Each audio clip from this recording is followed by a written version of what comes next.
Welcome everyone, and thank you very much for being here with us. Just as a test, can you hear me very well from Zoom? Yes. Yes, Okay, yes. perfect, because here we are in a hybrid format and we are trying to make things work.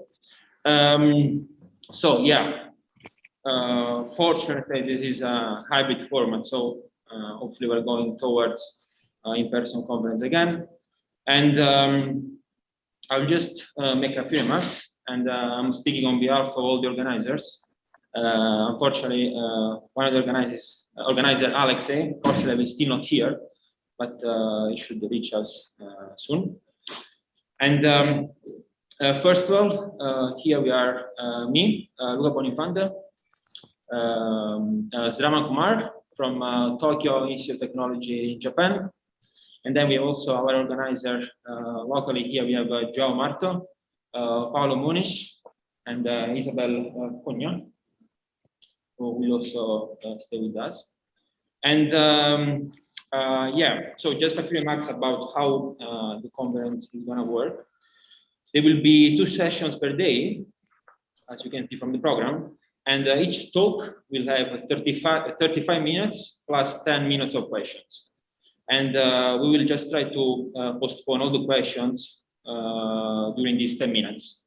Okay, so please just be patient. If you have any question, just ask them during these 10 minutes. But besides the 10 minutes of question, at the end of the second session, every day we will have a discussion where we can discuss with the speakers of the day. And of course, we can either ask questions to speakers or even start more general discussion about the topic that were discussed in the sessions of the day. So it would be nice if speakers can really participate and engage in these discussion sessions. Like it will be 30 minutes, but there is no really time restriction, let's say.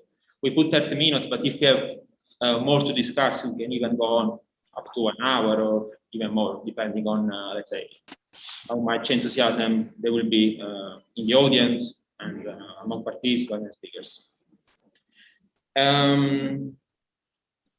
Yes. So for the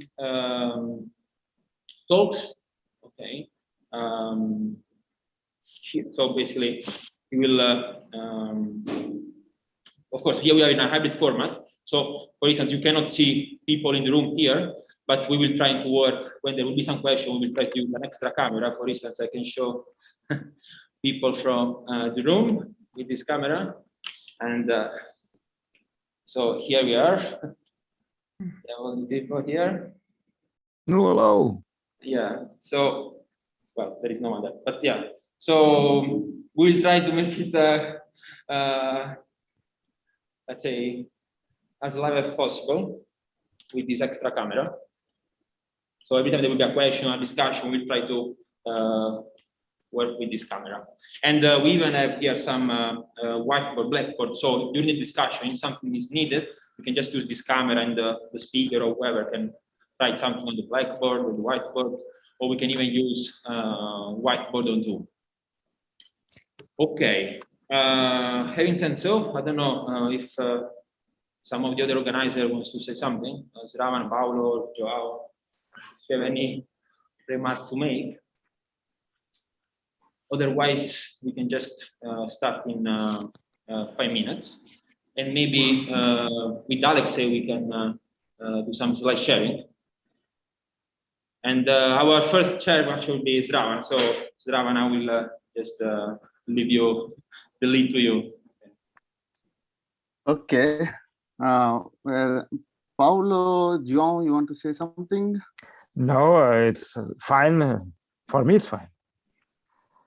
Okay, so I will just say a couple of words. Welcome everyone to Portugal, Covilha, virtually and also physically. It is a, I think it is a next step. Well, this kind of indicates the pandemic is easing. So it's nice that we have many participants all over the world, also offline participants also all over the world, from Brazil, Canada, Europe. So it is quite a nice thing. And thank you very much for participating and agreeing to speak in this conference. So yes, our aim in this conference is to understand quantum gravity and its implications to cosmology and black holes. So hope we will all learn something and get a crucial understanding of these vast subjects. Okay, so our first speaker, before I go, I just want to say some points to the participants. So we restrict the question session to the end of the talk, and please raise your hand if you have any questions, so then you can unmute and ask. So the session chair will choose you and you can unmute and ask. Okay, and if you have any questions, please let us know. So email us. So yeah, now we can really start the first talk. First speaker is Alexei Starobinsky, who will tell us about inflation does have hair. So Alexei, you can, I think you can share screen. Yeah. Okay. Strava, maybe we can wait 3 minutes just to be. Okay. Yeah, I think we still have 3 minutes more. So let us wait a bit.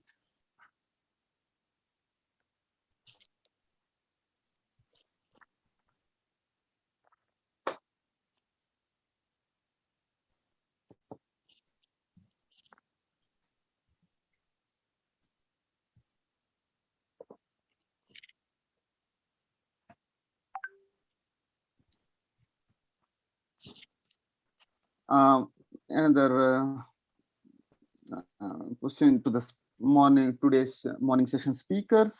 We are live streaming your talk, and it will be later available in the YouTube channel of Quantum Gravity, all of that, which is the same YouTube channel of the seminar series we have. So I hope it is fine for the speakers. In case if you have any objections, please let us know. Alexei, is it fine to live stream your talk? Yeah, yes. Okay.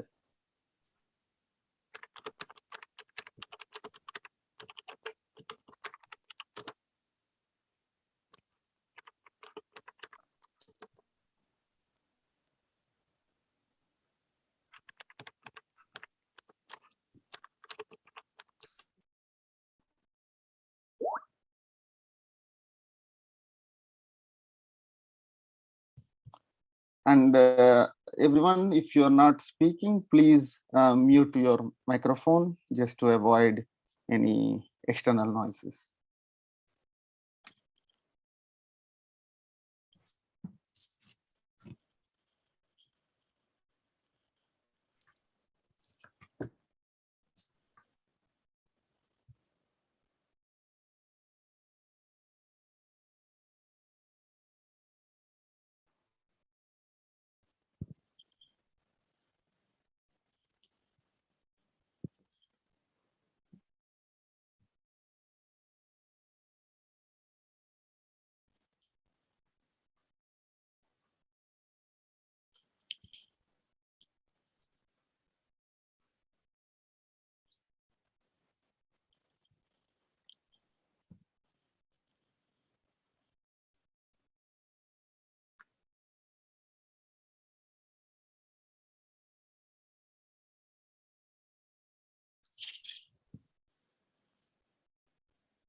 Okay.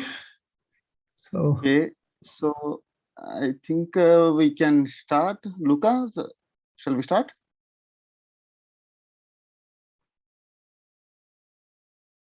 Okay. Yes, please. Yeah, Okay, sure.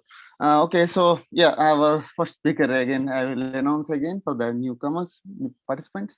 So first speaker is Alexei Starobinsky, and he will tell us about inflation does have hair. Alexei, please, 35 plus 10. okay,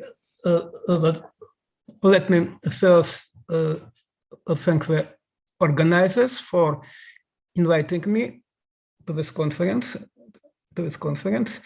In fact, I was never been in Portugal in person, and hope that I shall have a possibility to do so in future when there will be no restrictions of any kind. Okay, so in this talk, first I would like to say that in the context of inflation, there are a number of misnames, terms which have definite sense when using inside the topic of inflation itself, but they are not quite correlate with the meaning, with the standard meaning of these notions in other topics of both classical and quantum cosmology and gravity. And that's why once more, though experts in the field understand them and use them correctly especially for newcomers, they may be misleading. In particular, in my talk, I shall attack two possible misnames. First, the so-called no-hair theorem for inflation, which is used in the title of many papers. And second, the term conservation of perturbations outside the Hubble radius. Okay, and so okay, why I cannot move to what's happened? Okay. So okay, so speaking about the so-called no-hair theorem, it should not be understood literally, because indeed, in fact, in spite of locally approaching the de Sitter spacetime inside the Hubble radius, and this is the exact meaning of the word cosmic no-hair theorem, they do have scalar and tensor hair, namely spatial inhomogeneity outside it, because usually in this place where stands the reference to the old paper. About old paper, in the old paper, it was assumed he considered only spatially homogeneous matrix of all Bianchi types. And this inhomogeneity does not disappear with time, it's just in classical gravity. I shall speak further what may happen in quantum gravity, and it just the opposite, the amplitude of at any moving scale typically remains constant, not only during inflation, but long time after it. In fact, up to the moment of the second Hubble radius crossing for each concrete scale. And moreover, not only it's this statement is not only a purely theoretical statement. In fact, it is directly related to observations. In fact, a part of the scalar inflation that have been already actually observed for measurements of CMB and the temperature anisotropy in polarization, and we expect the discovery of tensor hair, namely the primordial gravitational wave, background for inflation in future. And connection, and there exists a very simple connection, which is often forgotten, between the notion of no-hair theorems in the context of inflation and in the context of general relativity. But it is the situation is similar, but it is just opposite to what happens in general relativity, because in general relativity, we have a well-known no-hair property of black holes outside the event horizon, but not inside them. Inside the black holes, where there is no hair theory. And so once more, in the context of inflation, we have just the opposite. We have no theory, no hair theorem inside the trouble horizon of which are observed, but no such theorem outside. And what we see now is, in fact, what was outside in the Hubble horizon. Okay, so let's begin. So now I shall begin with classical hair. So what happens in classical theory? Let's consider the most simplest case, which is still, though it is not directly related to our observations, if speaking what it was in the early universe, not now. Still it is often discussed, and in particular, it will be also considered from different point of view in the talks by Gia Duvali. So what do we have in the case of general relativity with a cosmological constant? The statement is that the de Sitter is not a generic Latham attractor. So in this sense, it is not stable, but in some sense it's only marginally stable. And as I said, a mini part of some general illusion. And this statement from the following theory, which is first, in fact, proved in my paper, and then after that, a few years after that, it was independently found by Pfefferman and E. Graham, and so it is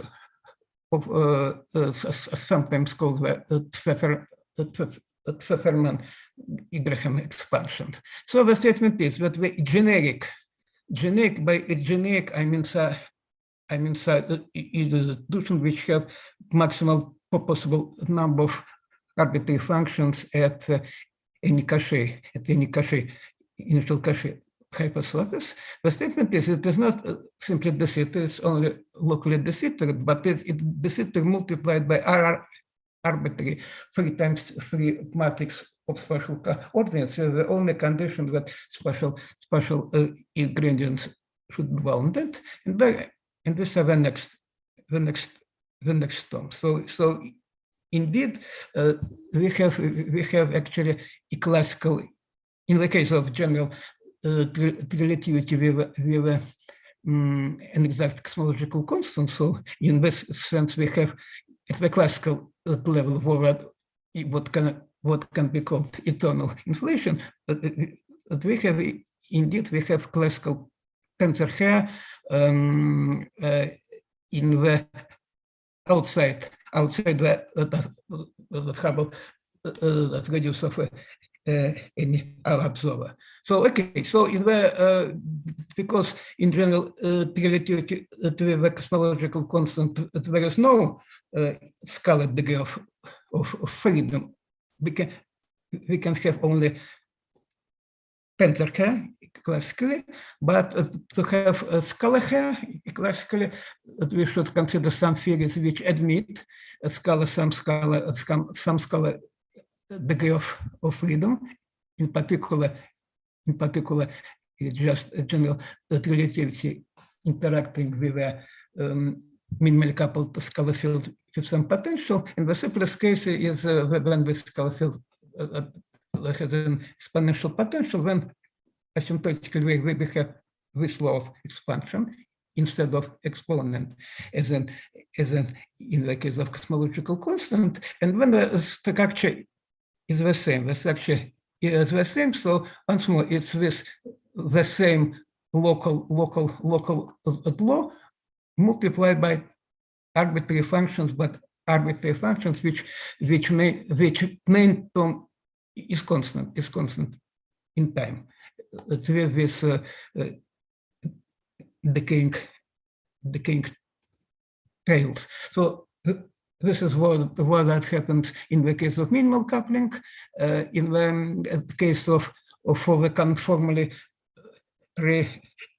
related F over R gravity, which in this case it will be R in some function, in some power of the rich scalar R, and to have a stable, asymptotically stable, asymptotically stable solutions of this kind, where power should be between 1 and 2, and then Q is given by this expression. And so once more, these are examples in which we have also, in addition to tensor hair, we have also a classical scalar hair. Of course, in this case, inflation is not isothermal. So for our applications to real cosmology, we are more interested in the inflationary models in which inflation for each observer or for almost each observer is finite. And so first of all, for variable inflationary models in which the duration of inflationary stage is finite for any observer inside our past light cone. So inflation is not an intermediate attractor, and when there exists a theory for inflationary models in general, that relativity and the F over gravity, there exists an open set of classical solutions with a non-zero measure in the space of initial condition at curvatures much exceeding those during inflation, and which have a metastable inflationary stage that with a given number of defaults. So it's a separate equation how in natural is to reach inflation if we begin from low curvature. But once more, it's generic. It's generic if we begin with curvatures much exceeding those during inflation. Okay, so speaking about predictions of inflation, actually almost all predictions which are of positive type, so not a statement of absence or some not found things like monopoles or so on. So we are speaking about predictions for perturbations, and in particular, even the predictions that the present universe should be approximately spatial flat is also a particular case of this prediction, the prediction about monopole modes. And so the statement is, so actually in all variable model in inflation in the super Hubble regime, we have the following behavior of perturbations, and though I write it here in the synchronous gauge with some additional conditions, actually the quantities which appear in this expansion can be directly related with the so-called gauge invariant, or more exactly speaking, locally gauge invariant perturbations. Locally, it means that under all coordinate transformations which become zero at spatial infinity. Okay, and so indeed, when in this expansion, the statement is that there always exist some constant mode. And once more, this is the second time when I'm speaking about misnames, because this mode is often called that it's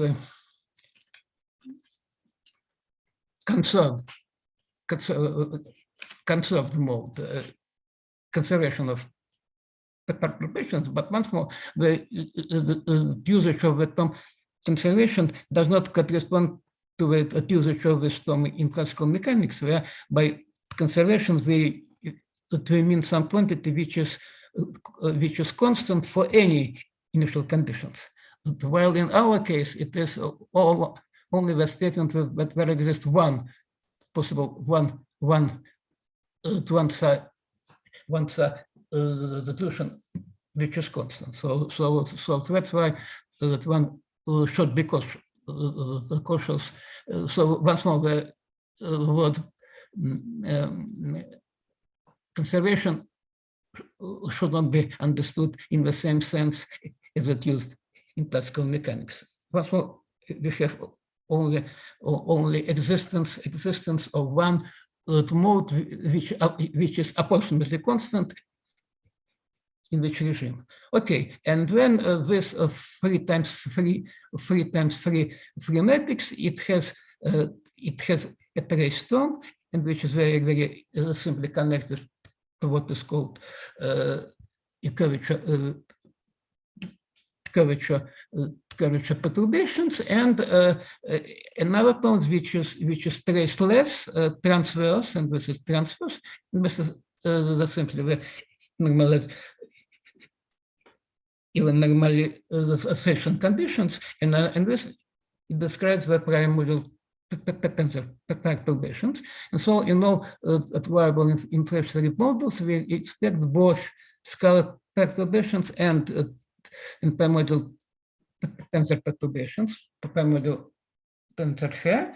And what is different in different models are the predictions about the exact form of this power spectrum, just because here I used UCC, I assumed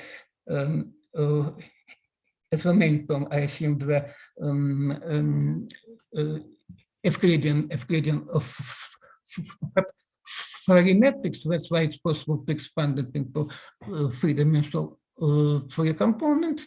And when we have a definite in each concrete model, we have a definite predictions for this quantity, for its slope, which only for some historical reasons it is usually denoted not simply by ns but by ns minus 1. Once more, it's a notation, nothing more deep in it, and the ratio of actually a squared of tangent perturbations and scalar perturbations. And generic predictions, now additional keyword should be introduced. So all variable inflationary models are assume the slow roll behavior of this effective scalar field, at least in that stage, in that last stage of inflation, that which is acceptable for observations.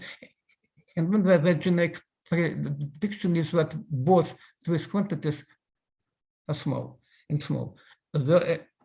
Actually, we understand now that this quantity should be in some sense smaller than this quantity.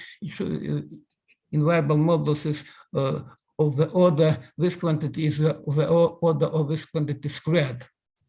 Okay, and so one more statement, as I said, the existence I assumed here, so I presented you as some general theoretical statement, existence of this HLM, which in this regime they do not depend on time. So once more, this statement is a very general statement for Friedman at Robinson at Walter models filled by idea fluids. It was known already to Lifshitz for the right class of modified scalar tensor gravity theory. It was proved in this theory, but in fact, the existence is much more general. And actually, the appearance of this constant mode appears simply to the existence of non-degenerate illusions of the same gravity models in the isotropic and partially flat Friedman spacetime, and this solution has always free gauge probability constant of integrations due to the possibility of arbitrary and independent rescaling of all free spatial coordinates. And then using the Lagrange method, simply making this constant slightly inhomogeneous, this converts this exact homogeneous intuition, just converts them into a leading term of this physical constant mode, and moreover, it is straight to show that this constant, considered now as functions of spatial coordinates, need not be small. They can be arbitrary large. Only the spatial gradients should be bounded, and this is what is in fact used in the approach of so-called quasi-Friedman behavior, which was used by the Russian school beginning from Lipschitz and Khalatnikov long time ago. Okay, what do we have actually from observations? We have this is the picture of the CMB temperature anisotropy, and when transforming this picture into numbers, we actually have two new cosmological parameters, which follows from observations, where the first statement is the smallness of the actual perturbations, and the second statement is where there's very weak dependence on scale. So we have two parameters, two small parameters, and the existence of these two small phenomenological parameters justifies the usage of two kinds of perturbative expansion. In this case, the expansions into the smallness of perturbations, and in this case, the expansion, the slow draw expansion, the expansion in the power of this small number, and this is from our observations that we have two parameters. So what regarding R, it is not yet measured, that we have only the upper limit on R, and that we show you just the most recent upper limit, which in fact it disfavors all simple chaotic inflationary models with a power law potential. And speaking about from the theoretical point of view, of course, there exist many more complicated, many more complicated inflationary models which have a larger number of free parameters taken from observations only. In the best, that's what we have, the minimal inflationary models, we have only one parameter taken from our observations. In fact, this one. But speaking about this one, in the simplest models like R squared or Higgs inflation, or the combination of combined R squared Higgs, it's possible to predict the second constants, and in fact it was predicted a long time before when it was actually discovered. And what is the structure of this prediction? The prediction is that this quantity, which is relation to the properties of our universe long time ago, is actually related simply to the fact how large is the present universe, because of what happens what enters in fact in the prediction is this quantity, and what stands here is the present temperature of cosmic microwave background and the present Hubble constant this is and that it is equal to this quantity. And so the predictions up to correction terms of the order of 10% is simply then that this quantity by the models multiplied with quantities are approximately 2. And so you can see with your bare eyes that without a complicated computer for problems that it is indeed so. Okay, so let's go. So let's remind you that once more in the scope of inflationary models, there exists a very simple structure of a prediction for the scalar perturbations, which in fact has kinematic origin, where this quantity R is simply the difference in the number of total defaults during inflation in our past light column. So independent of the so-called discussion about eternal inflation, once more, it's another misname. So it's something which might occur in future, but outside our past light column. But once more, inside our past light column, the iteration of inflationary stage was finite, and the difference in the number of equals is simply this quantity R. And this is the generalized association to the case when this quantity is not small. It's very simple too. And so in fact, looking at the actual that value of perturbations and using the fact that the delta T there exists a very simple re-inflation. And in this regime, neglecting the silicon Doppler effect, when the delta T over T is given only by Isaac's formula, is simply -1/5 of delta n, and then for delta n over in large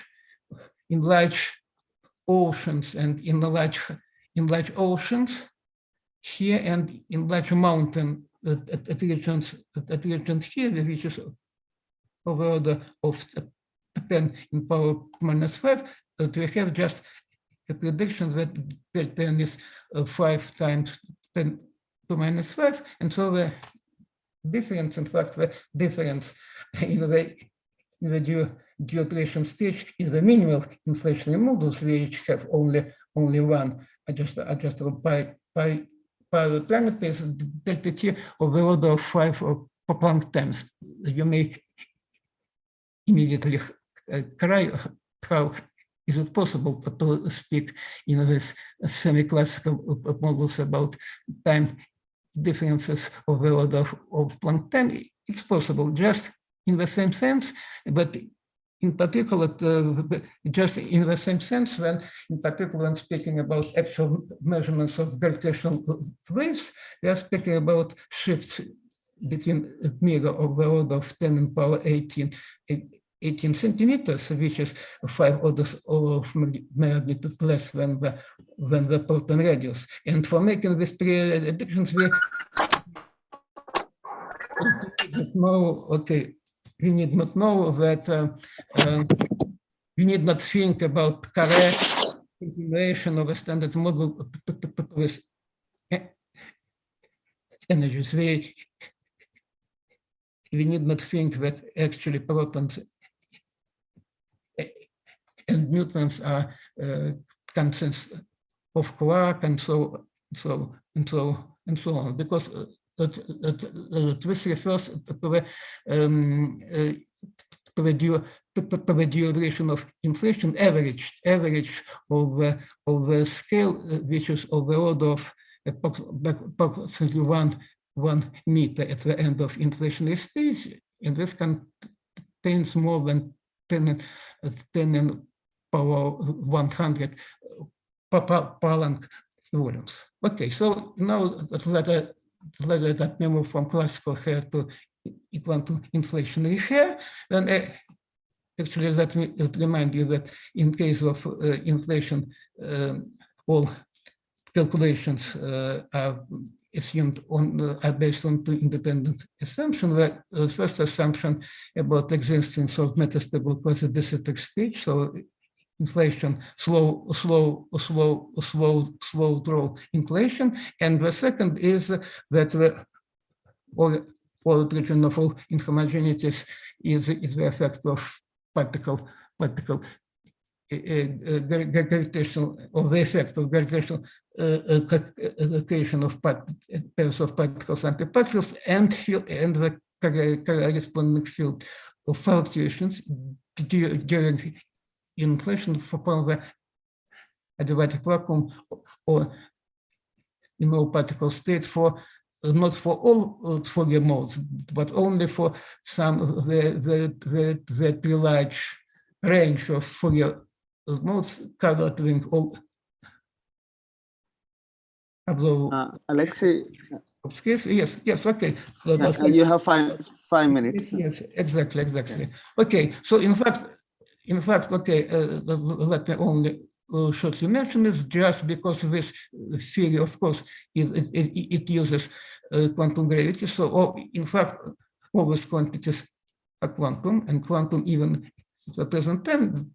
But it appears that this statement is a little bit of academic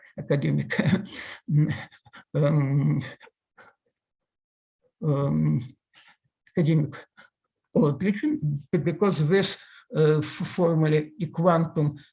So our space-time epic, according to the inflationary model, is quantum even at the present time, but this quantum less is very small, and anything, even not speaking about real Dekacherin's mechanism, but simply emitting a very small part of them, which of order of approximately 10 minus 100, speaking about astronomical scales, it appears that all what remains can be considered as a classical but intrinsically stochastic quantity with of Gaussian in the first approximation up to the quantities of the order of this R squared. But once more, what should be emphasized that all of these predictions are beyond semi-classical gravity. So in the semi-classical gravity, space-time is not quantized. It is not quantized. But what we in fact have is that we actually use these equations and expanded them in the first and second order of perturbations, and the fact that average value of R is equal to 0, it does not mean the absence of perturbations. Okay, then I shall very shortly mention what we have for perturbative anomalous growth of light scalar fields in the de Sitter spacetime. In particular, that we have, in case of light scalar fields, we have this anomalous growth. Okay, and so in particular, this particular case which refers to the de Sitter inflation inheritance only, that we have this result. We have this result. So n, once more, n is T, and is a constant time. Though in fact, in my paper, it was presented not in this form. It was presented in terms more relative to observations as the density of primordial gravitational waves inside after the second Hubble radius crossing, but once more it is easily transformed in this standard predictions about primordial spectrum of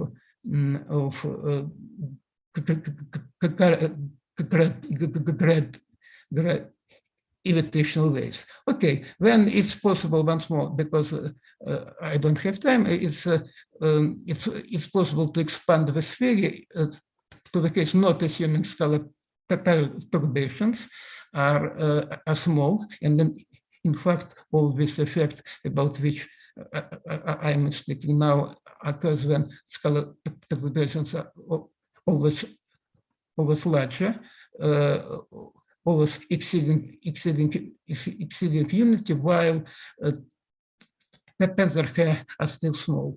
Okay, and when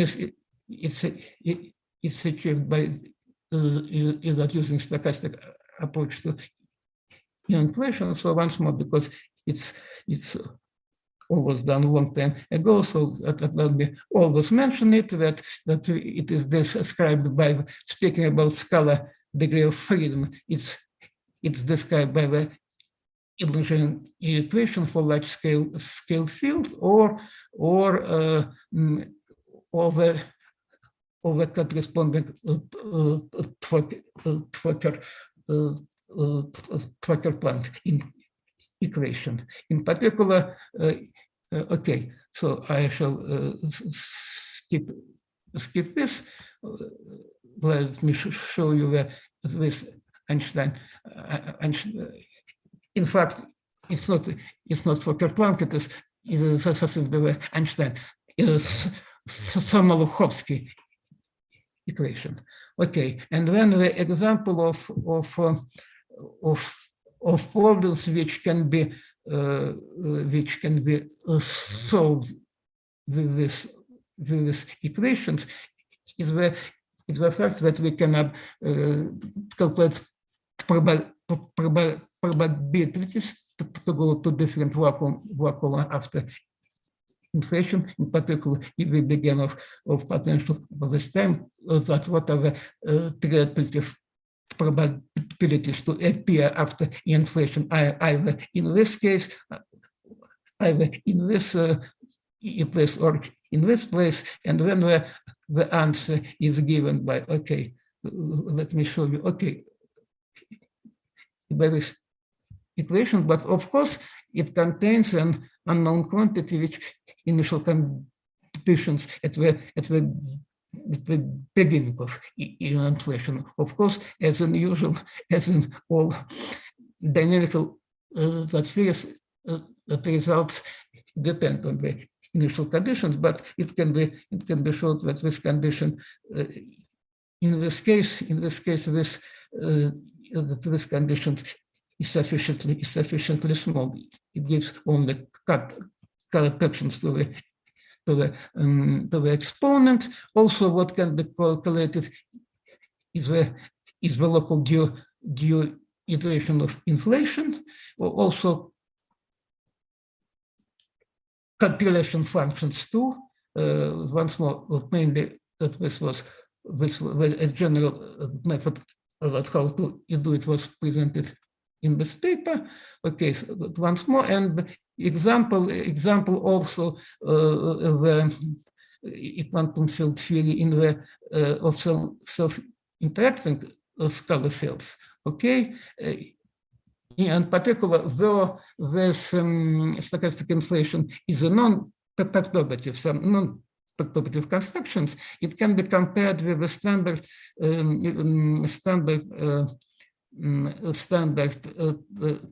calculations of the quantum field theory in the specific case when that this coefficient beta is small, and in particular what is the predictions up to third term and up to the second term, it may be checked that indeed standard field theory just produces the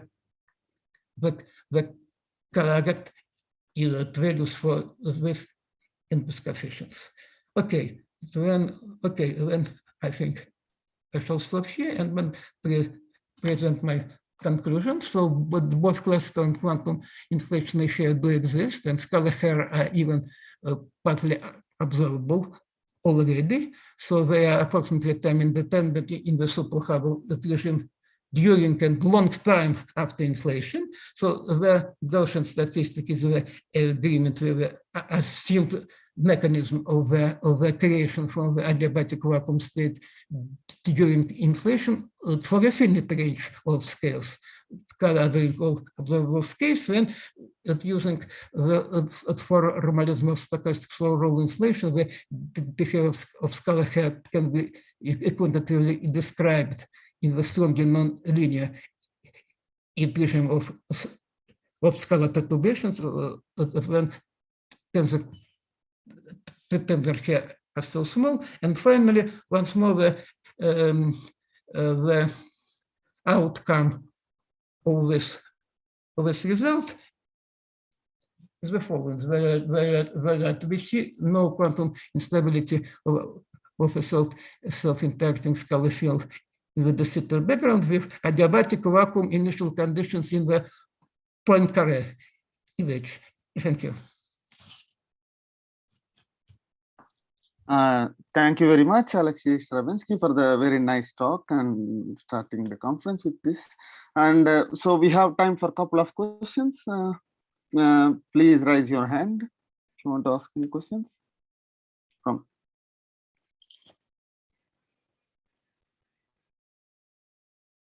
anyone from the local audience?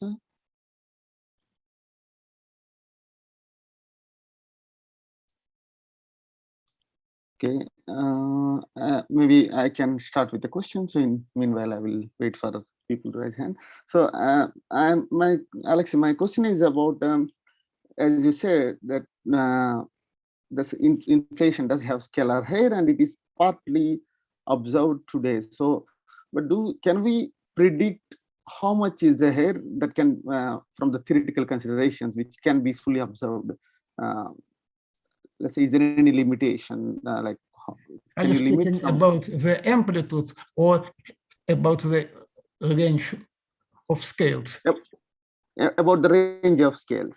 No, about the range of scales, it is just given by this quantity n with the index h, which I presented in the first approximation. So I remind you that this quantity n over h is simply depends only on the present CMB temperature first and the Hubble constant. So that this gives you the estimate of this range of scales n, and the statement is that due to completely independent fact that the present cosmological constant is of the order of the present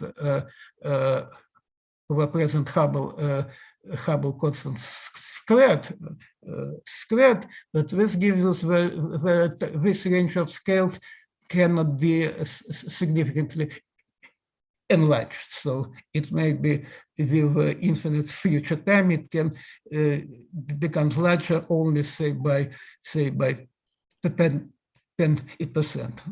But that's not the main estimate. The main contribution to the effect is simply given by the fact how large is the present universe. Okay, thank you. So do we have more questions?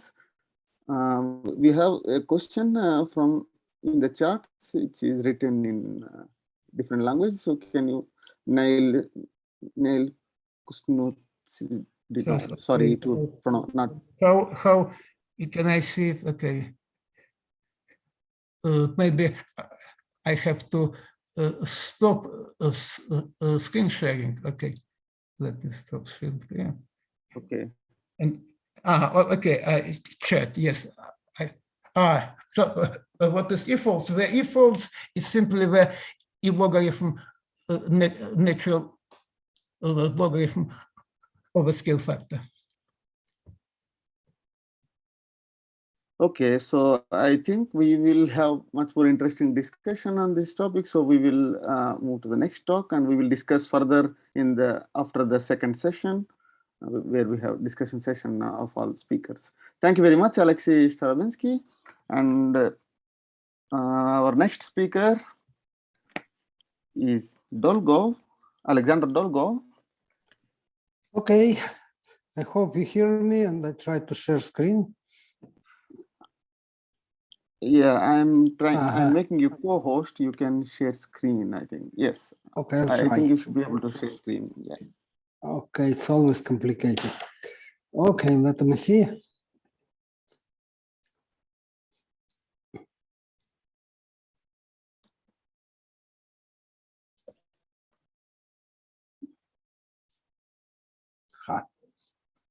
I suspect that, yeah. Do you see it? Yes, we see your screen now. Okay, so very good, fantastic. Usually it takes a lot of time. Okay, good morning, everybody. Though in my place it's already early evening. Okay, so the title of my talk is,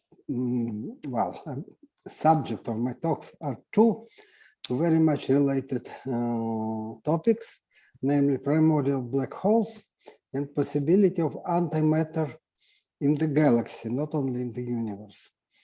And so I discuss briefly a mechanism of very massive PBH creation, which is, the mechanism is confirmed in observation, especially by LIGO registration of gravitational waves.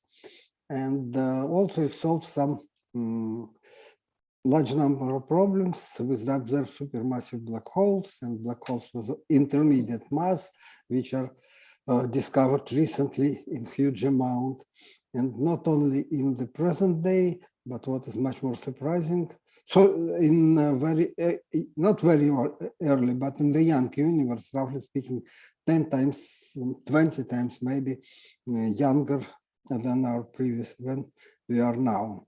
And there was a funny byproduct of this mechanism, which predicted abundant antimatter in the galaxy, which during last few years, instead of being ridiculous subject, happened to be possibly supported by the observations of the several recent years. My talk is based on very old our paper with Joe Silk, abbreviation which I use later, DS, in 93, and another paper with Masahiro Kawasaki and Nina Kevalishvili of 2009, where our model was developed and elaborated.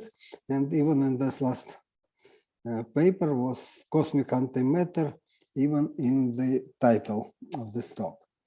So the model, or something terrible in my computer, the model predicts a very simple form of mass spectrum of primordial black holes, namely log normal spectrum, which depends only on three parameters. This is mu squared as normalization, gamma, well, is naturally to be of order of unity, though natural could mean that maybe several times different. And what is interesting, we could predict the value of central mass, m sub 0, which is of the order of 10 solar masses. It depends upon temperature of QCD phase transition, which is not very well known, but roughly speaking, 100 to 200 MeV. The last result was obtained in our paper with Konstantin Pastnov not so long ago, and 2020, I guess.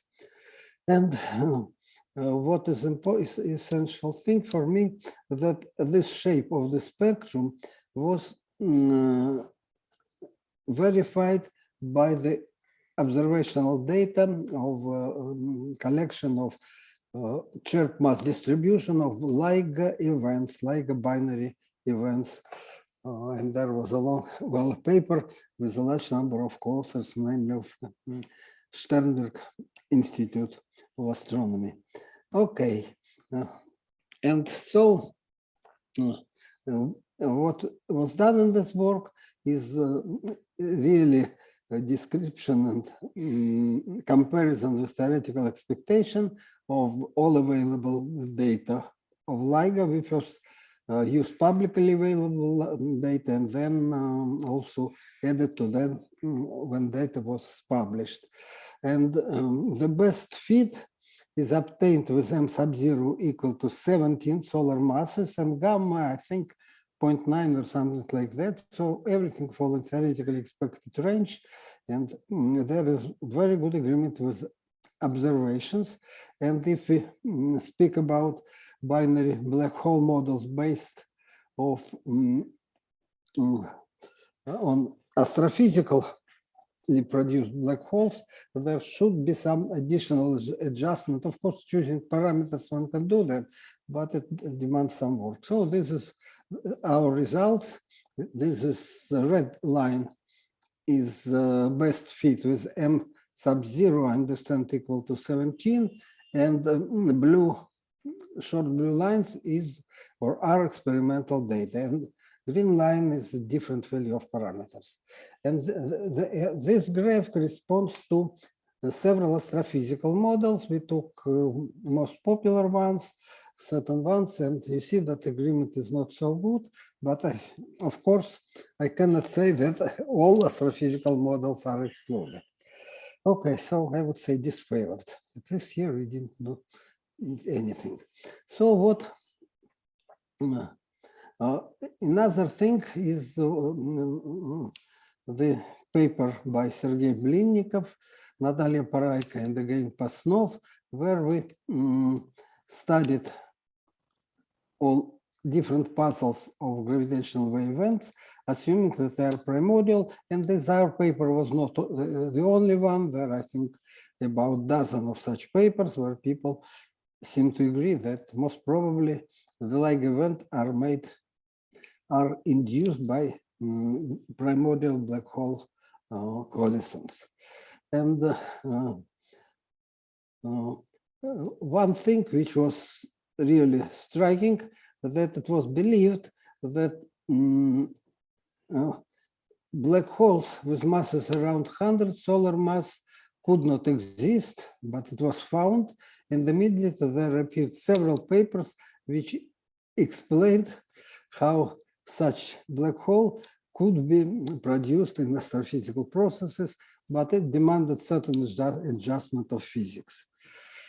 Okay, and as for, there are some other inconsistencies of standard formation of models of black holes, including massive, supermassive, and especially in the early universe, and they were summarized in my review in Успехи, Успехи физнаук and Physics Успехи in 2018, and there is not only solar mass or 10 solar masses black holes, but all others massive, supermassive, and the whole so-called intermediate mass, which is quite strange range from 100 to 100,000 solar masses.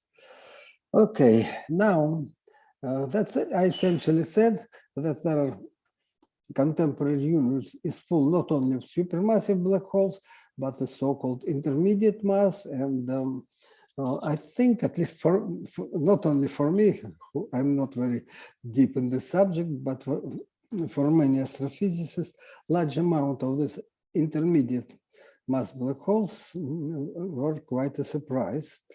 And if we choose certain normalization, this factor mu squared, in our notation, we can easily explain existence of black holes practically in any system. Of course, one has to take into account that subsequent accretion, if black hole masses above 10 to the power 4 or 10 to the power 5 solar masses initially.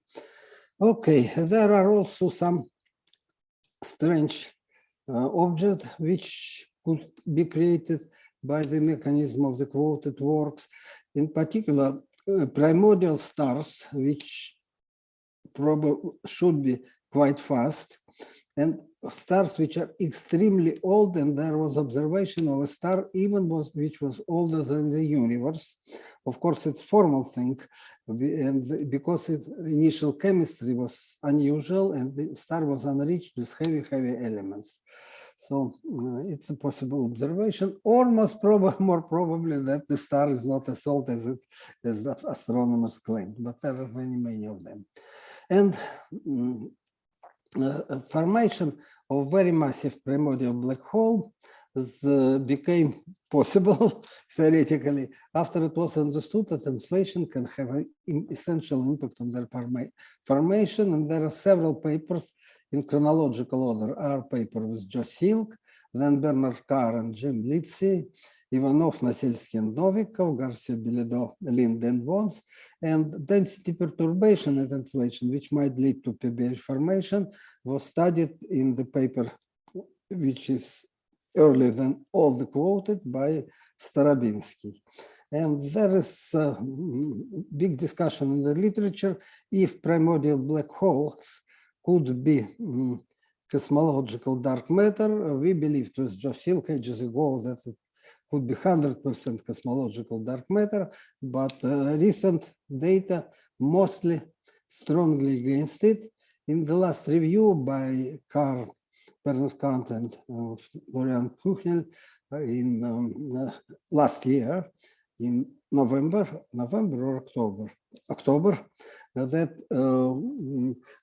they usually bounds are obtained for delta function mass spectrum, and these people in their last work included extended mass spectrum, and bounds became somewhat weaker, and then also in particular used log normal mass spectrum.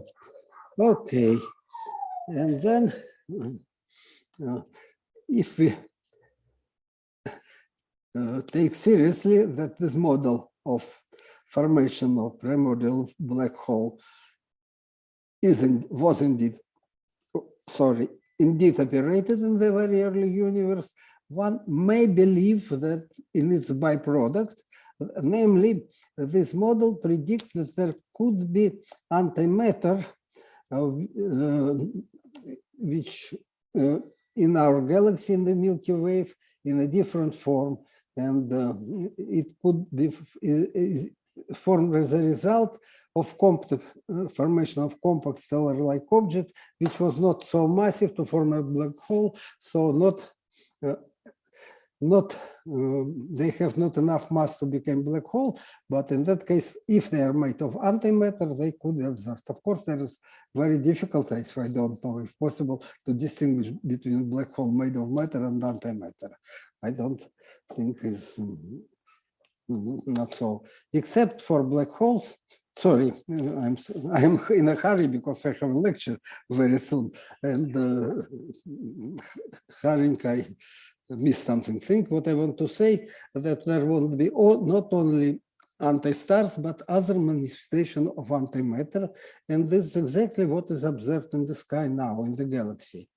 There are several things, several pieces of data observation of gamma rays with the energy exactly equal to the electron mass, which comes, of course, from electron-positron annihilation at rest. Very large flux of anti-helium reported recently in November this year by alpha magnetic spectrometer.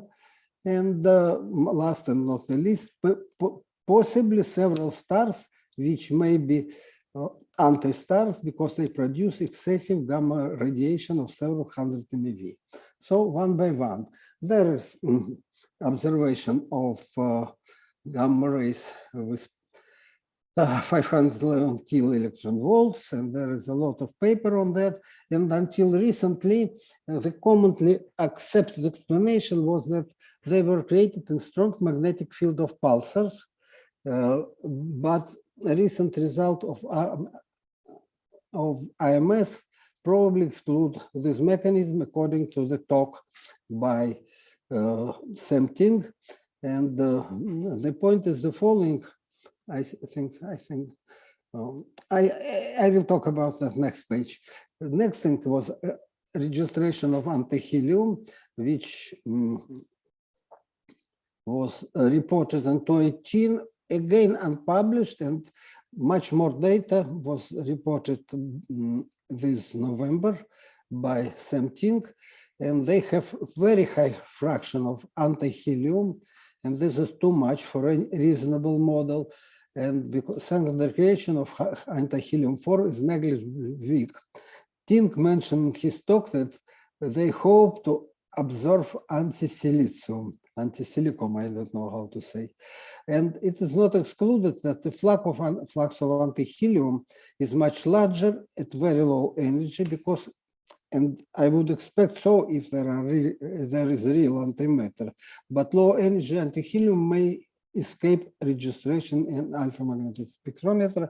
I talked to the people who are detector experts, and they say that this detector is not sensitive to very low energy anti-helium. And these are some estimate of secondary production anti-nuclei, and you can see that anti-helium-4 secondary produced in collision of cosmic rays can be are really negligible. There was at least one, but not last but not the least, paper by Duperqueux, Thibaldeau, and von Balmus that they claimed that there are possibly 14 anti-stars not associated with any other sources, which are found by the gamma ray in the region of several hundred MeV. Here is the picture, and I was able to identify only 13 so-called anti-stars. Maybe I missed something, or two of them are coinciding. There was comment on this work in, oops, strange. Aha, here it is. Our paper, I was a co-author, but there was Alexander Bonder from Novosibirsk, Sergei Blinnikov from ITEP or Gaish, and Bykov Andrei from Yoff Institute, and Pasnov also from Gaish. The idea was the following, that before annihilation, proton and antiproton normally formed atomic-like state at large distance. It was like positronium, but it could consist of proton and antiproton, or proton anti-helium. And in that case, one would expect that there will be quite well-pronounced narrow lines in keV region from 1 to 10 keV. Unfortunately, the German part of experiment now stopped working. It maybe was sensitive exactly to these lines, but there could be some other future observatory. Now, as for older observation of cosmic antimatter, there was paper by Steigman, who claimed that nearest anti-galaxy could not be closer than 10 megaparsec, maybe slightly further away, but it was true for the case that we have galaxy and anti-galaxy completely consistent on one or other source of matter and antimatter. A small fraction, as in our model, is not excluded, and there are several papers of myself with collaborators. And then there was some other limit by Steigman that there was colliding galaxies, and they also consist of the same source of matter. Again, I repeat, this was galaxies which consisted 100% of matter or antimatter. There was a review by von Balmus, who was a co-author, is a co-author of the discovery or not of statements that there may be anti-stars in the galaxy, that from the estimate of gamma rays, assuming that there was Bondi accretion of matter on the surface of anti-stars, there was practically no anti-stars, less than 4 × 10⁻⁵ inside 100 parsec from the sun, but it is not very strong limit. Then we, much before that, studied possible bounds on antimatter in the Milky Way with my former student Cosimo Bambi, who is now professor in China, and with Sergei Blinnikov. It is I'm here first co-author by accident because I didn't pay attention that Sergei put him behind it. Well, I think his contribution was not inferior to mine in any way. And there was our paper with Blinnikov and Pasnov. And we found rather weak limits. The idea is the following, that if annihilation proceeds only on the surface and there is very short mean-free path of proton on the in the matter of the star or anti-star, one can see this anti-star if one look exactly at it, but by background, by gamma ray background, it's very difficult to see. Then there was quite striking publication in the paper of July 2000 that they assumed that antimatter, anti-stars can be macroscopic dark matter, and they say that such dark matter could populate the galaxy, and there could be primordial or at least pregalactic anti-stars. It was more or less exactly as predicted in our publication, but we not claim that number of amount of anti-star could be as large as make scenario could make all dark matter. I think it is excluded, but again, they're not completely stupid, very well known astrophysicist and particle physicist. So maybe there was something interesting. There is a few words about canonical picture that excess of matter or antimatter, people believe now, it was created by Sakharov mechanism that one should need to have non-conservation of baryons, explicit, I repeat, explicit C and CP violation and deviation from thermal equilibrium. In this case, baryon asymmetry may be calculated, and adjusting parameters, we can obtain the necessary value. And so it would be, so another cosmological constant beta would be the same over all the universe. Of course, it is not, maybe life is not simple. If CP is violated spontaneously or something like that, then there would be big domains of matter and antimatter. Again, no anti-stars in the galaxy. There would be matter domain, huge, antimatter domain, and there was a absence of very strong gamma ray background, allowed Andy Cohen, Alvaro de Rojola, and Sheldon Glashow to conclude that these domains of antimatter will be very far away. There is well-known domain wall problem. It could be solved in one or other way, but again, regions full of matter and full of antimatter, if they exist, could be separated from us by very large distance. What I skip this thing that if CP is violated spontaneously, there could be domain structure quite naturally, but there appeared normally domain wall problem, I repeat, but there could be some models without domain wall problems, which was discussed in my works long ago. So the basic picture of this model is the following mechanism, that it was assumed that there exists scalar field with non-zero baryonic number. Usually all the baryons which we know are quarks, fundamental baryons. They are fermions, but if we believe to supersymmetry, then in addition to fermions, there must be bosons. So it is very natural result of supersymmetry. And that was understood by African Dine, the US physicist, that in this case, generally, supersymmetric model allows for the so-called flat directions in the potential of this scalar baryon, and the scalar baryon can quantum diffuse during inflation to very large values, and in some sense acquire very large baryonic number. In this scenario is rather unusual because it predicts much larger baryon asymmetry than the usual standard Sakharov mechanism. We introduced some new input in our paper with Silk and later with Kawasaki and Kevalishvili that introduced new interaction of this scalar baryon chi with the inflaton field.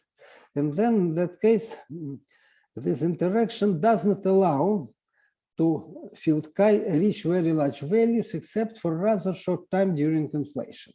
Again, it was about 30-40 fold before the end of inflation. Now you know what are a fold after Alexei explained it.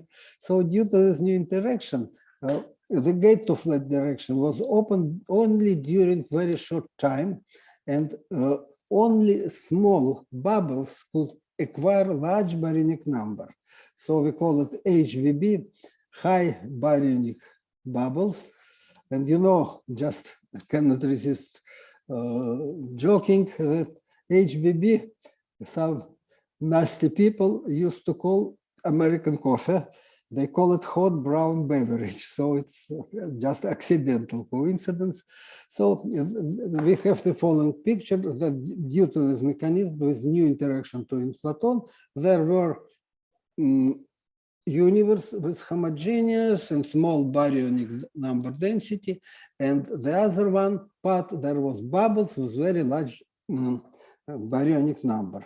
Initially, this bubble, the contrast, density contrast of these bubbles with the rest of the universe was practically zero because quarks were massless and perturbations were so-called isocurvature ones. But later, after QCD phase transition, quarks turned into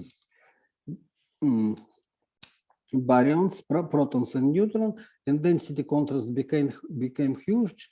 At this stage, baryon, these bubbles had huge density contrast, and many of them naturally turned into black hole. That was one thing. I think I go further away to demonstrate some equations. I have still some time. There could be, this is a model, toy model, this potential of chi, which is quartic potential, and this mimicked flat directions when cosine for theta equal to 1, and another mass term, which is essentially the same, which could have different direction, and this is natural because CP is violated. And in that case, we have flat direction like that, quartic term, and another going this way, quadratic one. And this is important because when chi reach high values, then it feels only quartic potential, and then it go down. At the moment, at some stage, it started to feel massive term and started to rotate around origin because it jumps, moved from quartic term to quadratic and started to rotate, and the rotation in complex plane, it is exactly baryonic number of chi. If it moves like that, baryonic number is 0. I will show some equation maybe on the next page. And that's how large baryonic number is obtained. And this is here our new term, which is chi squared multiplied by phi minus phi 1 squared. It looks quite unnatural, but it is in fact general renormalizable potential of two scalar field interaction. There is quartic term, cubic term, and mass term. So there is not much. The fine tuning is that I have chosen the value of this phi 1 so that inflation lasted sufficiently long after inflaton field passed through this phi 1. After that, more or less, solution of some dynamical and quantum diffusion equation, which was derived by Starobinsky, but we generalized it to complex scalar field. It was a trivial task. Okay, so I essentially explained all this thing. We got universe, which was like a piece of Swiss cheese, I would say upside down. Regions in Swiss cheese, there are empty holes, and in our case, universe was almost empty, and there was a big, dense bubbles filled with baryons. So this is the picture, and there is something the behavior of the potential, of effective potential of chi, this equation of motion, which is essentially Newtonian equation. This is acceleration for homogeneous field. This is force, and this is liquid friction term. So at some stage chi was near zero, then potential acquired another minimum, and some stage it dropped down, and then potential started to move back, and chi returned to the origin, but not in the same state, but rotating with quickly rotating phase. It is a result of simple numerical calculations, and this is behavior of baryonic number when chi returned to the origin. Okay, well, I passed faster than I expected. Okay, and so what I want to say, finally, that mechanism of QBH formation, which was suggested in our works, seems to be very strongly supported by astronomical observation, and there are chances that another prediction of this mechanism have rather high chance, namely but abundant population by anti-star has high chance to be true. And since there is some time, I have so-called appendix. There is some summary of natural, summary of predictions of this model, like formation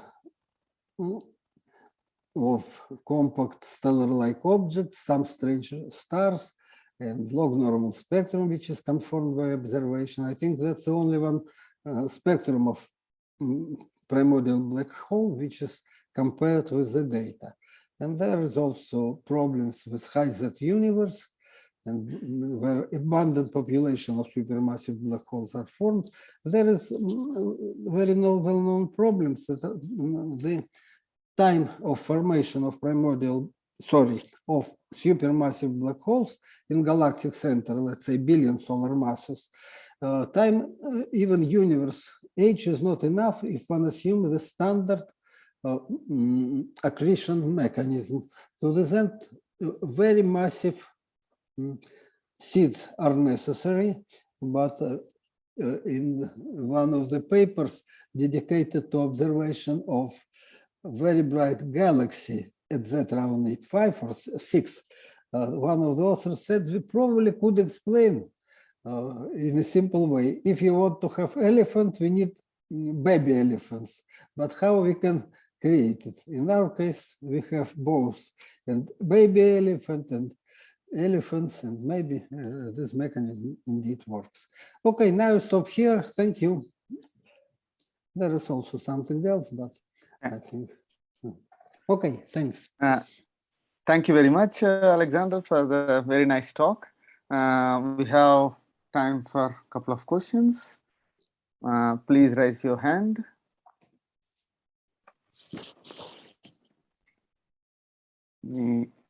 Any questions locally from UBI?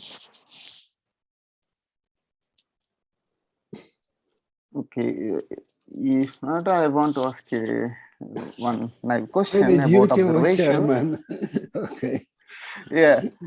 So I'm imagining, suppose if primordial black holes exist as dark matter within the galaxy, if they are somehow merged with the supermassive black hole at the center, we should observe them, right, with some indicator from gravitational waves. Do you think it's possibility to detect through gravitational waves their abundance?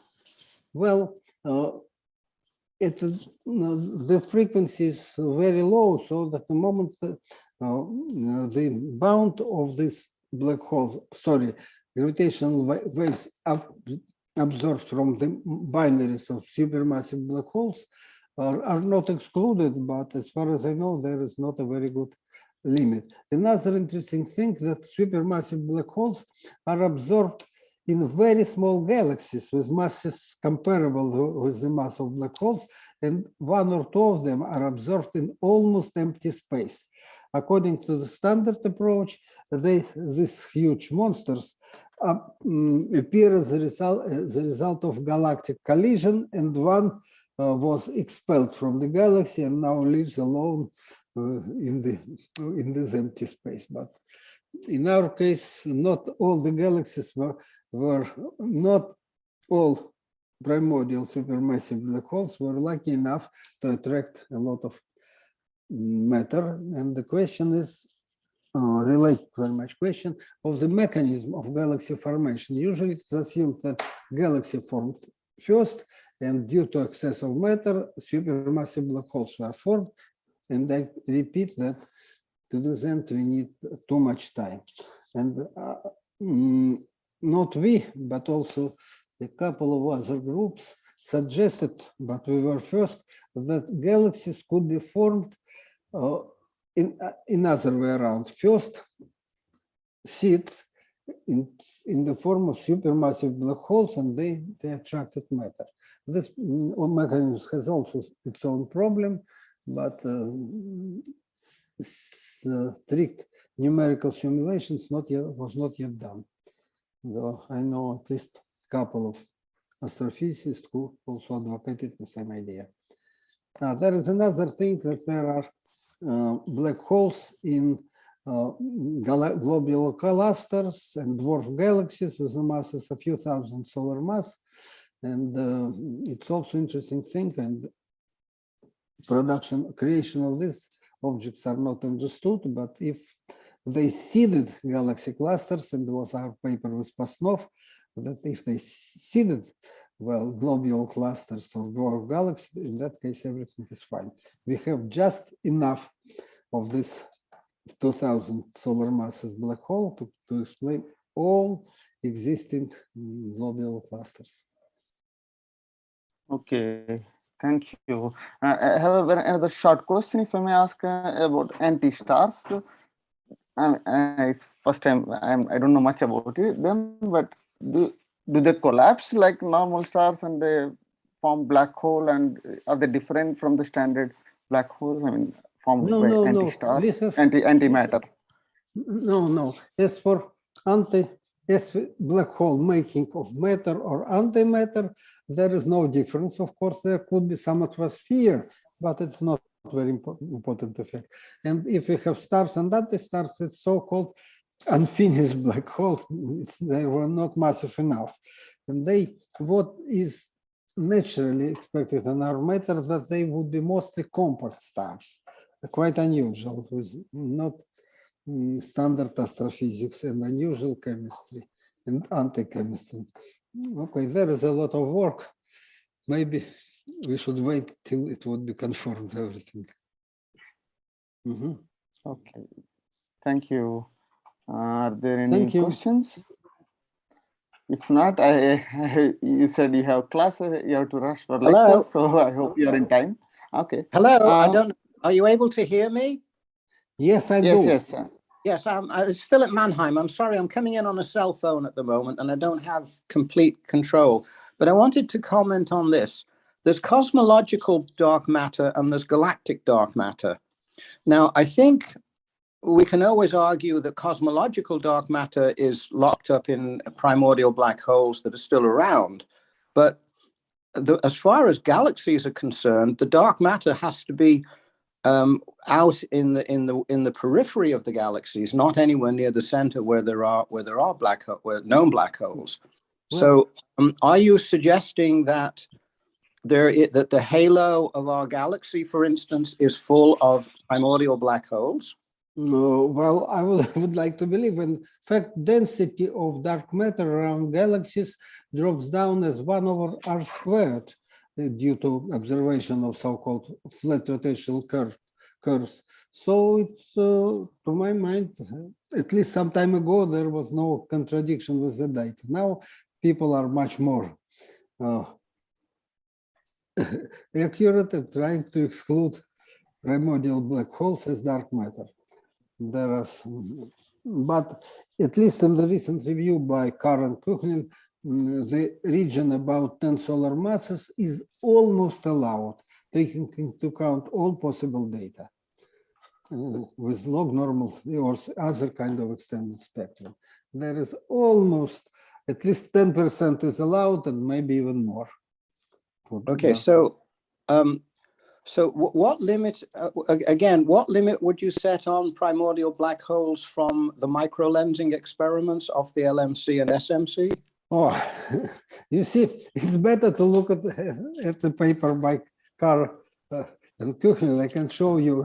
Well, there is a reference and there is picture, and there's shown all possible limits. Overall limit, at least 10%. Near 10 solar masses is not excluded, and maybe even more. I quote Bernard Carr, his previous paper where delta function was studied, that all models are all limits are model dependent and have quite noticeable caveats. Okay. Okay. So, thank you. I have a very strong wishful thinking. I want all black holes to be all dark matter, but I think even my co-authors disagree with me. Okay. Okay, I see a comment from Robert Brandenberger in the charts. Maybe you can unmute and if you have a question. Robert? Yeah, this was a comment on the previous question. Okay. So it's a reply. There's no reason to expect that primordial black holes will be in the disk of a galaxy. They'll be in the halo. Yes, because it's dissipationless matter. So there is some in the disk, but more or less assume that they're with density 1/r² is distributed around galaxy. So in principle, they can be in the disk. And the same is true, I have to admit, also for anti-stars. They more or less the same. Well, more or less the same behavior. Well, I don't know. I'm not quite sure, but my question did assume that the primordial black holes were in the halo. If they were only in the disk wouldn't be stable. No, so, of course. So I've always taken them to be in the halo, if anywhere, which is why I raised microlensing experiment question. Yeah, I see. I do not remember the numbers, but of course they behave like normal dark matter. They shouldn't be concentrated in halo. I repeat, they're dissipation less, so it should be more or less standard, usual dark matter, except for mass. Okay, Robert. Anyway, it's nice to see it, hear you after so many years. Okay. Okay, so if there are no more questions, let's thank again Alexander Dolgov. Thank you very much. Thank you. And I rushed to my lecture. Thanks. I hope you are in time. Yeah. Yes, if I go fast, then I come. Okay. It's not too far. Okay, bye-bye and thanks. Bye. I hope you can be there in the discussion session after the afternoon session. Okay. Our next speaker is Alberto Salvio. Hello. Hello, Alberto. I made you co-host. I said periphery. Okay. I hope you can share screen. Okay.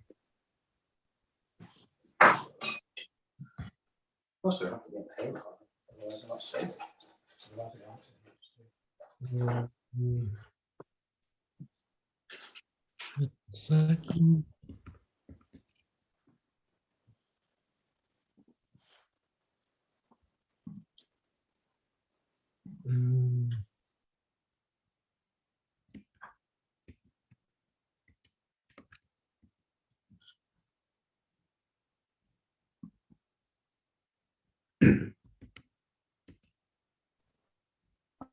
Yes, we can see. Okay, so our next speaker is Alberto Salvio, who will tell us about natural scalaron inflation. Yes, please, you can start. Thank you very much for the introduction, and thank you very much for organizing this very nice, interesting conference. It's a pleasure for me to give a talk here. So this talk, Natural Scalar Inflation, is based on a paper that I posted in the archive, and it's now published in JCAP.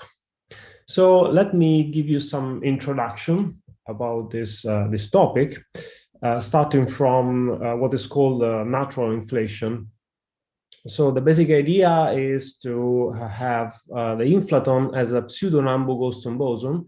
So we have a Nambu-Goldstone boson, so we have a spontaneously broken global symmetry. And then on top of that, we also have some explicit symmetry breaking terms. So this is actually a pseudo-Nambu-Goldstone boson.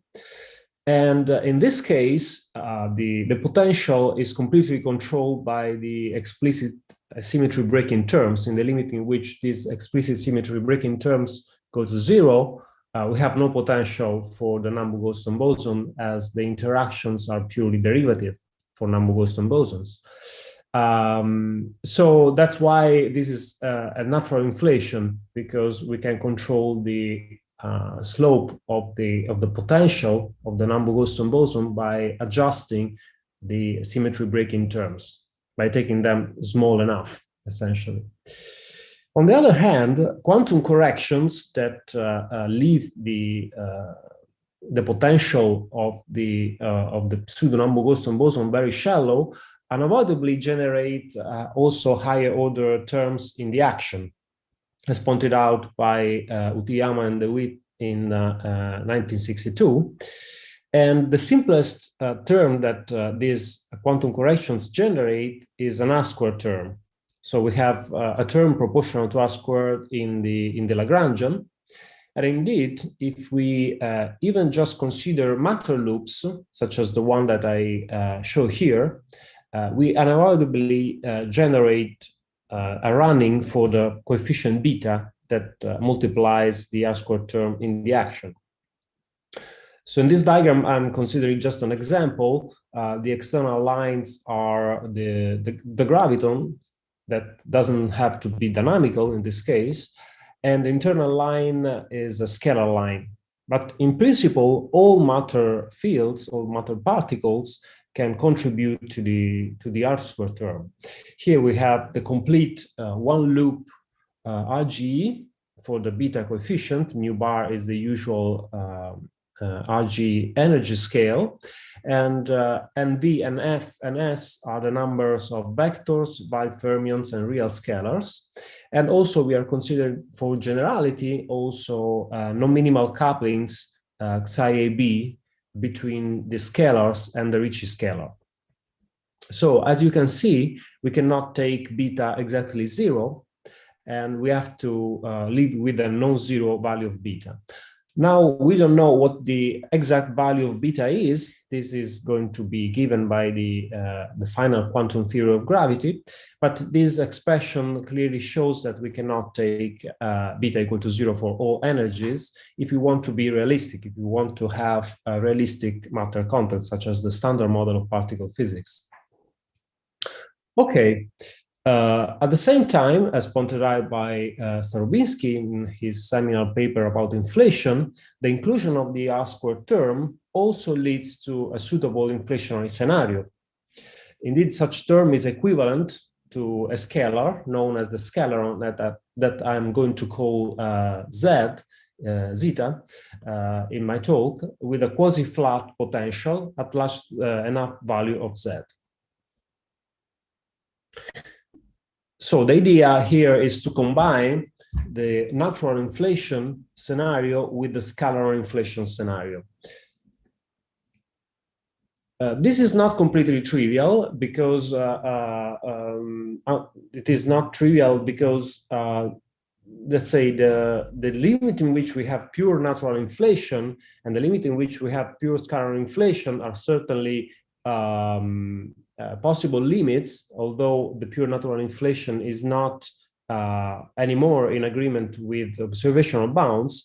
But of course, there are single field inflationary scenarios, so we can have a well-defined limit. But in the limit, let's say in the case in which we have a non-trivial combination of the two, we have to make sure that several constraints are satisfied. And the most important one is the fact that there should be some inflationary attractor in the case in which we combine the two inflationary scenarios.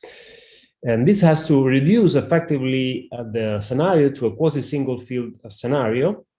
Indeed, this is required by the Planck constraints on isocurvature modes. And after that, we also have to identify the region of the parameter space that give us a viable values of the scalar spectral index, NS, and the tensor to scalar ratio, R. And this has to be in agreement not only with the Planck data published in 2018, but also with the more recent data published by the BICEP-CEC collaborations that I'm going to call BK18 later on. So this is not guaranteed to work, but as we will see, this actually works. There are cases in which we have a natural scalar inflation in agreement with data. Okay, the model for inflation is the following. We have an inflationary action which features an R term, which multiplies in general a function of the pseudo-Nambo-Goldstone boson phi that I call f of phi here. Then we have the R squared term that I discussed before, and then we have the pure phi Lagrangian. So this V is going to be the pseudo-Nambo-Goldstone boson potential, and it is protected by radiative corrections. As I will review in the following one of the following slides, beta has to be non-negative for stability reasons, and V of phi, in addition, has to be periodic with some period to pi f, which is related to the symmetry breaking energy scale f. So this is the scale at which the symmetry, the global symmetry associated with the Nambo-Goldstone boson is spontaneously broken. And we also postulate a potential which is periodic, or in addition to being periodic, also depending only on the cosine of f of phi divided by f. And we have two scales here. One is the cosmological constant scale, which is going to be basically negligible during inflation. And the other one, which is not negligible, is the scale lambda, which is overall, basically, apart from the presence of the cosmological constant scale. And this is associated with the explicit symmetry breaking terms in the action. Also, we are going to focus on the interval pi f to pi f, because this potential is periodic with period to pi f and also even in phi. Now, another thing I wanted to stress at this point is the absolute minimum of V, which is phi equal to pi f, is identified with today's value of 5. So in particular, f of phi contains the Planck mass, which is given by its value at phi equal to pi f. And f of phi, of course, can also include some non-trivial, non-minimal coupling between phi and gravity. And also we have to postulate that f of phi has to be greater than 0 in order to have a real and non-vanishing effective Planck mass. So as well known, at this point, we can go to the so-called Einstein frame for the two-scalar model that we have here. As well known, the R squared term can be traded with the scalar Z, as I said before, and the final expression, by making some field redefinition, is the following. S of I, Si can be rewritten as a, let's say, a minimally coupled model which features two scalars, phi and z, with a non-trivial kinetic term. Notice that we have a non-trivial field metric here, proportional to 1 over z squared, and a potential of both phi and z, which is given here. We can take the limit, this point beta going to 0, and this limit, because of this term in the potential, forces z squared to be equal to 6f of phi. And this is exactly the pure natural inflation limit with, of course, a non-minimal coupling, which is generated by this function f. So in this limit, the kinetic term is given by this expression where k is some function of f, and u of phi is given by this expression here. The opposite limit is when lambda goes to infinity. If you remember, apart from the cosmological constant, lambda is the overall constant in front of v, and this limit forces phi to lie at the minimum of its potential. So phi is fixed to be pi f in this limit, and this is the pure scalaron inflation limit. So because of these two limits, it is useful to define another parameter. Recalling the way lambda appears in the potential, as I said before, it is the overall constant in front of the potential. It appears with the fourth power. One defines then the following combination of beta and lambda, which is square root of beta times lambda squared. And then we also divide by the square of a Planck mass to have a dimensionless quantity. So now we have dimensionless quantity, and we can analyze two different cases, rho much less than 1 and rho much bigger than 1, which corresponds to pure natural inflation and pure scalar inflation respectively. And we are most interested in the case in which rho is intermediate between these two regimes, which we can have a combination, a real combination of the two inflationary scenarios. Okay, so before going to inflation, let's analyze the stationary points of the Einstein frame potential. The absolute minimum of this potential U is given here. We have, as I said before, phi is fixed to be pi f at the minimum of the absolute minimum, and z is given by this expression, and u is essentially 0, is proportional to the cosmological constant term in the original action, the so-called Jordan frame action. And correspondingly, the scalar masses are given here, and this is the reason why beta has to be non-negative, because if it is negative, then we have a tachyonic instability in the system, because the mz contains the square root of beta. Now, this is what I've just discussed is the absolute minimum of the potential, but generically there could be other stationary points. And to illustrate this point, let's consider the following non-minimal function f of phi, which contains, as I said before, the Planck square, the Planck mass squared, and then we also add some non-trivial function of phi. This level is just an example, but later on we are going to give some microscopic origin for this function f of phi, this particular expression for f of phi. Of course, the effective Planck mass has to be real and non-vanishing for all values of phi, and this forces the parameter alpha to be greater than -1/2. Now we have several stationary points. We have the absolute minimum, which is the one that I've just discussed before, that neglecting the tiny value of the cosmological constant is given by pi f and square root of 6 m Planck.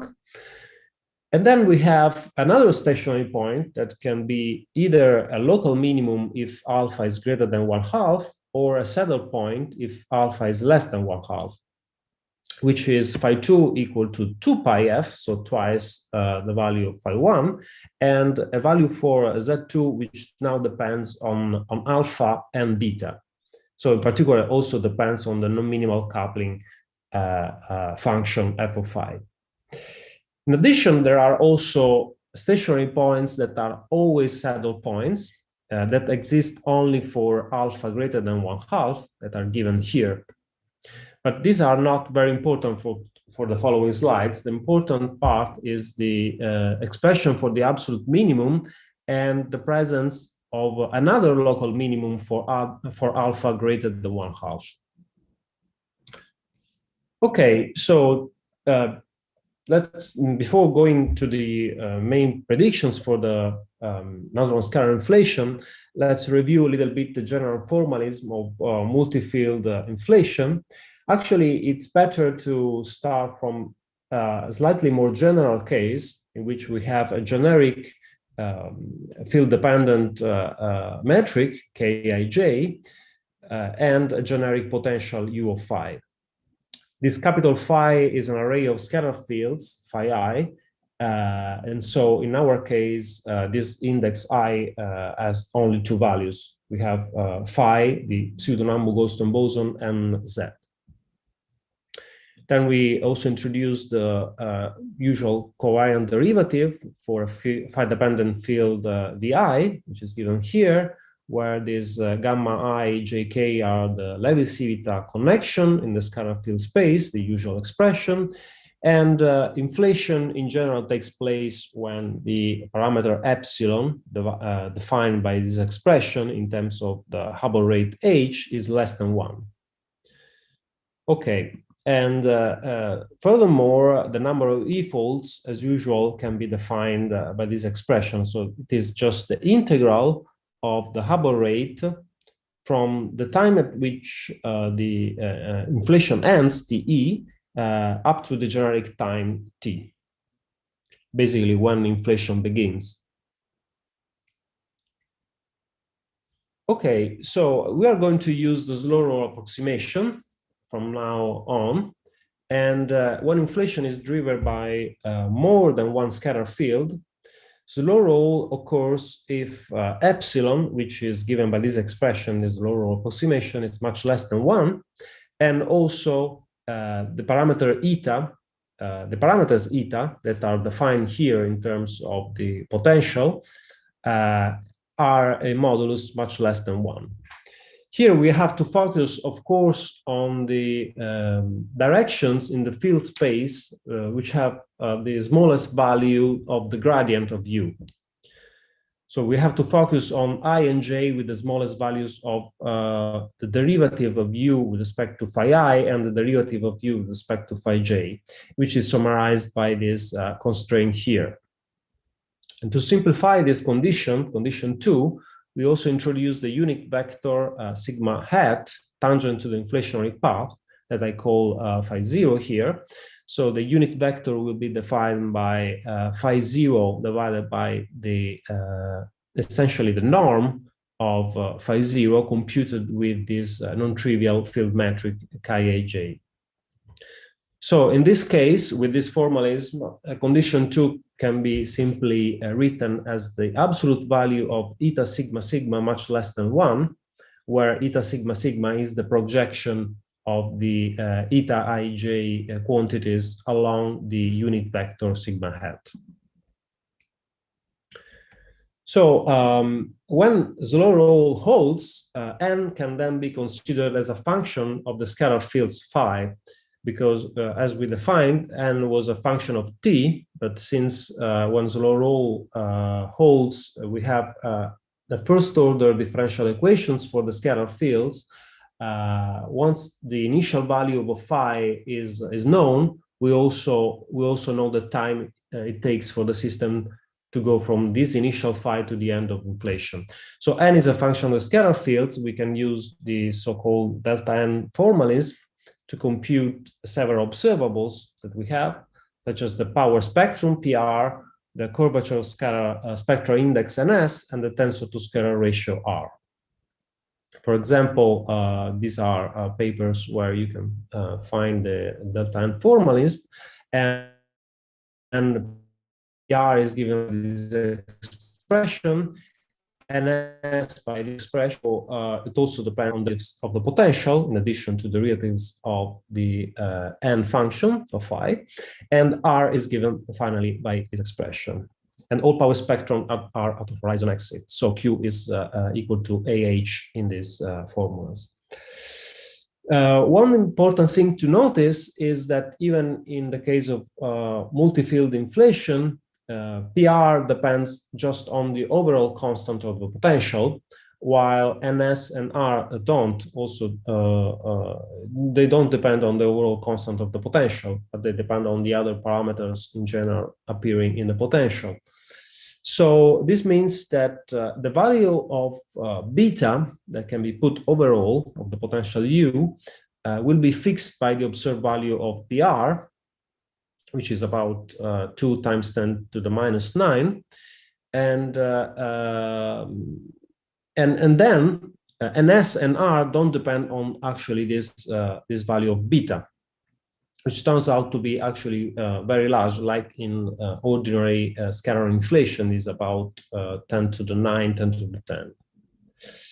But NS and R don't depend on this beta value. They depend on the other combination rho and on F. Okay, so first thing to say is that there is actually an attractor in natural scalar inflation, even for intermediate values of rho. The presence of an attractor is actually obvious for rho much bigger than 1 and rho much less than 1, because in this case, one recovers pure scalaron and pure natural inflation respectively. But remarkably, there's an attractor also, a strong enough an attractor also for rho of order 1. In this plot, I show this attractor. In the plot on the left, we have alpha equal to 0. So this is the case without the no-minimal coupling. And we are fixing a rho equal to about 1, which corresponds to the mass of the pseudo-Nambu-Goldstone boson phi divided by mz about 0.44. So this is an intermediate regime. And the attractor is this green line that you can see here. Okay, also highlight the point where we have 60 e-folds before the end of inflation. And in the plot on the right, we have a different value of alpha, which is 0.6, which is bigger than 1/2. So we have a non-minimal coupling. And also we have 2 minima of the potential.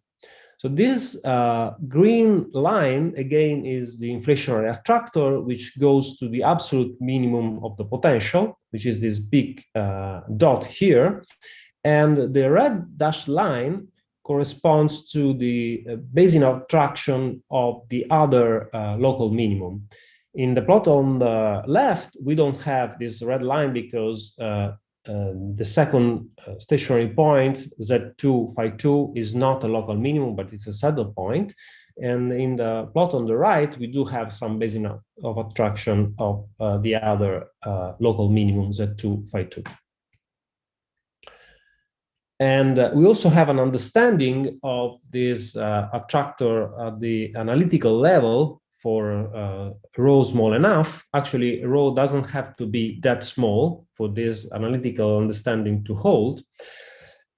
For rho small enough, the attractor is well approximated by the solution of du over dz equal to 0, which is given here. So this is the analytical expression for the attractor. And in that case, pure natural inflation is a good approximation.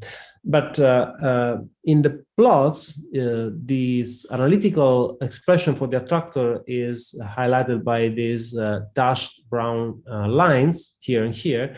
And you can see that it is already a reasonable approximation for the attractor for rho equal to 1. And it is very good already for rho equal to 0.82 here. In these plots, we have for n equal to 60, for 60 e-folds before the end of inflation, and q star equal to 0.05 megaparsec to the -1, values for ns and r in good agreement with the data.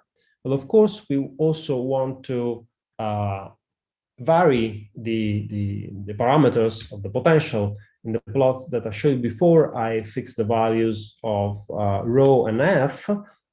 But now we want to vary them.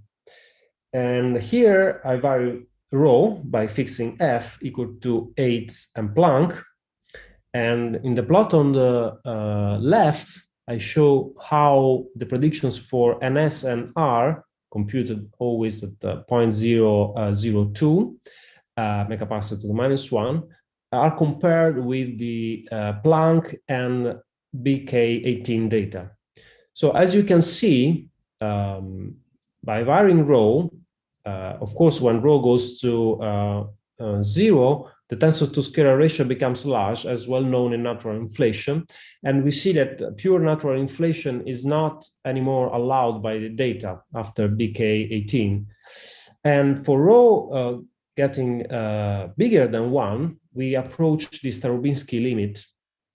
And there are many values of rho, a large range of values of rho, for which we have good agreement with the data. And also for these values of rho and f, the bounds on isoquadrature perturbations are satisfied. Here, again, the plots before were for alpha equal to 0, so without non-minimal coupling. Again, for alpha equal to 0 without non-minimal coupling, here I'm showing you the predictions for the spectral index and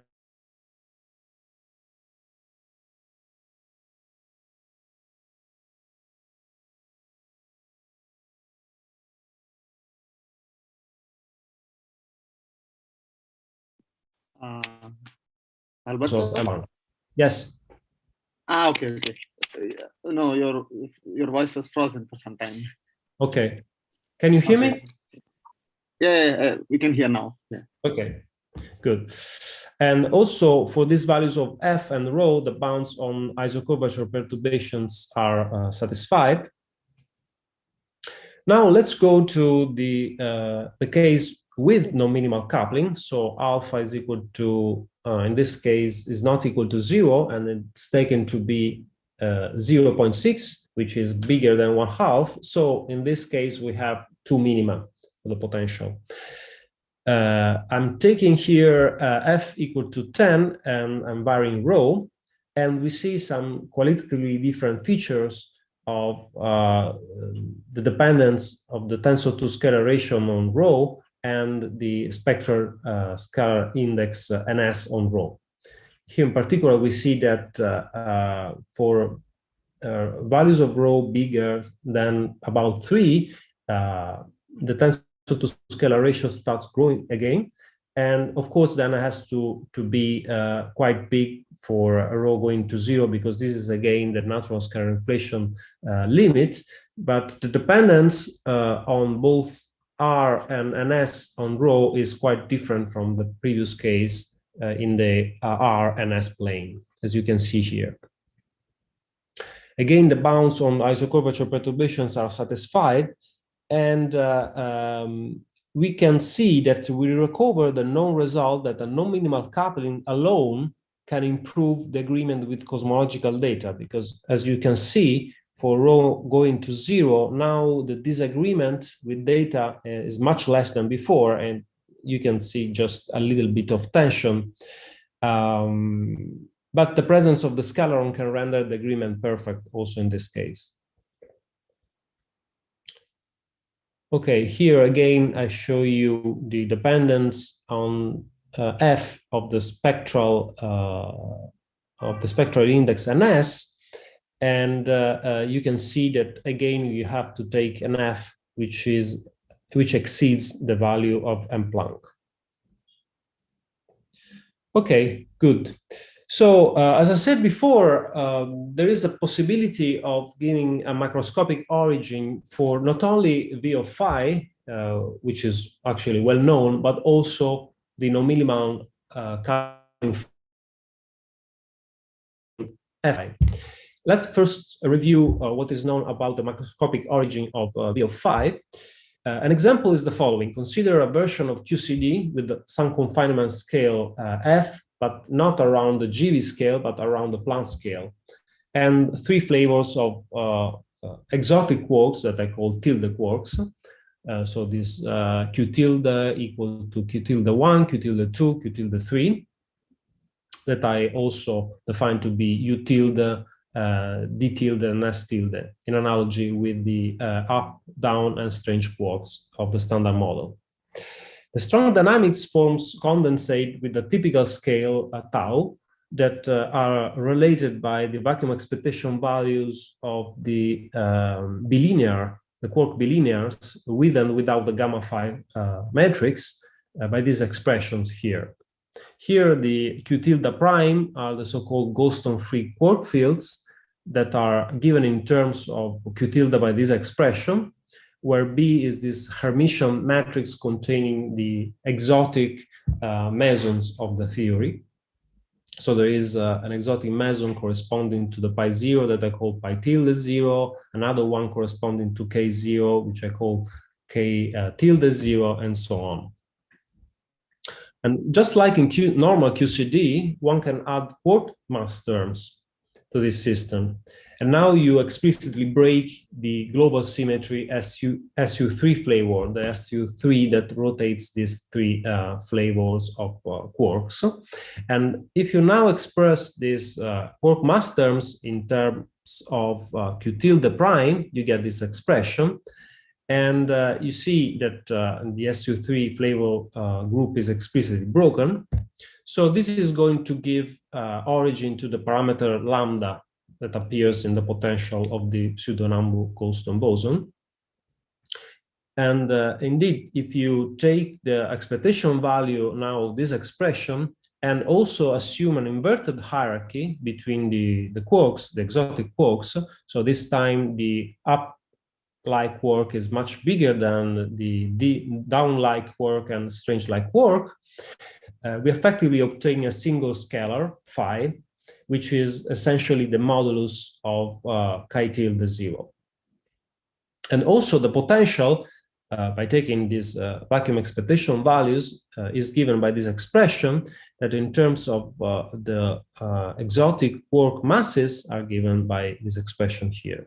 And also there is a dependence on this scale tau. So you can see now that the parameter lambda to the fourth that appeared in the potential overall is related by these explicit symmetry breaking terms, which are the quark masses. Okay, you can do something similar for f of phi. Consider a quantum gravity scenario that leads to the following effective low energy couplings. You have a Baire Einstein-Hilbert term here, and then you also have this non-minimal coupling between the exotic quarks and the Ricci scalar, where Jij is some 3x3 matrix of constant real coefficients. Now one finds the following effective term proportional to R. It's given by this expression, again by taking the VEVs that I showed you before and an inverted hierarchy. This expression here turns out to have the form f of phi r half, with f of phi given by the example that I took before to illustrate some previous points. So this is a very well motivated expression for the non-minimal coupling function. And also the parameter alpha and MP, small mp, are related to tau j by these expressions here, where P is simply the diagonal matrix with entry 1, 0, 0. So we have given also a microscopic origin for this non-minimal coupling function. This is, of course, an example. However, whenever you have a quantum gravity scenario that predicts this coupling, you do have a non-minimal coupling between phi and the Ricci scalar. Okay, let's go. You have, oh, I have the conclusion. I was about to remind you the time. Yeah, you're in time. Please. Yeah. 1 minute. Yeah, well, you have 3 minutes.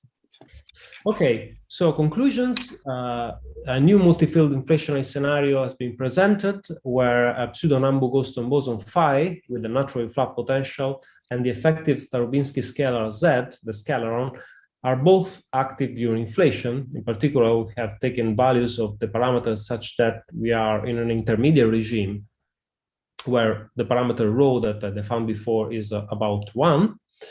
And for the sake of generality, we also consider the non-minimal coupling function between phi and the Ricci scalar. We have found that the Einstein frame potential that I called U of phi z can have, besides a global minimum, other stationary points and even other minima, depending on the values of the parameters. And in any case, a robust inflationary attractor, which effectively reduces the system to a quasi-single field scenario, is present even for order 1 values of rho. This is very important, which corresponds, of course, to comparable values of the masses of the two inflatons. This natural scalar inflation is in excellent agreement with Planck and Bicep-Keck constraints on NS, R, and an enlarged region of the parameter space. This is different from the case of pure natural scalar inflation, which is actually now clearly excluded by the Bicep-Keck constraints. Okay, thank you very much for your attention. Thank you very much for your interesting talk. So we have some time for 2-3 questions. Yeah, the first question is Luca. Hi, Alberto. So I have actually a simple. In the plots for the attractor to a showing, indeed you were taking M phi and Z of the same order, but MZ was anyway slightly larger than M phi. Is this like the only possibility? Like to be consistent with observation, you can also have the opposite, like M phi larger than MZ.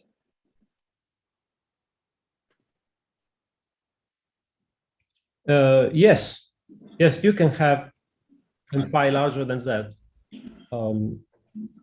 Yes. It is just that I didn't show you before here because these were just 2 examples with rho of order 1 essentially. So I wanted to be close to 1 to show you that there is an attractor also for a rho of order 1, which is the non-trivial case because the presence of an attractor is obvious when rho is much bigger than 1. So when rho is much bigger than 1, you get that M phi is much bigger than MZ, which is the case you're asking, right? Yes. And in that case, it is obvious that you have an attractor because you're going to a single field case, which is just the pure natural inflationary case.